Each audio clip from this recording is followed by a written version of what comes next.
இயேசுநாதர் இறந்த பின்பு பல இடங்கள்ல தோன்றினாலும் அவருக்கு போறதுக்கு முன்னாடி அப்போஸ்தலர் பணியில 1ஆம் அதிகாரத்துல 3 முதல் 5 வரை உள்ள வசனங்கள்ல இயேசுநாதர் கடைசியாக பேசிய ஒரு சில வார்த்தைகளை பார்த்தோம்னா, அங்க இயேசுநாதர் தூய ஆவிக்கு முக்கியத்துவம் கொடுக்கிற நபராக பார்க்கிறோம்.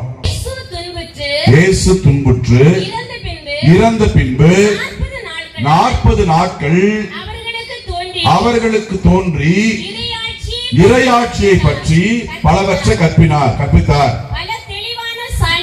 பல தெளிவான சான்றுகளால் தான் உயிரோடு இருப்பது என்பதை அவர்களுக்கு வெளிப்படுத்தினார். அவர்களோடு சேர்ந்து உண்ணும்போது அவர்களிடம் கைத்தட்டுங்க, நீங்க எருசலேமை விட்டு போக கூடாது.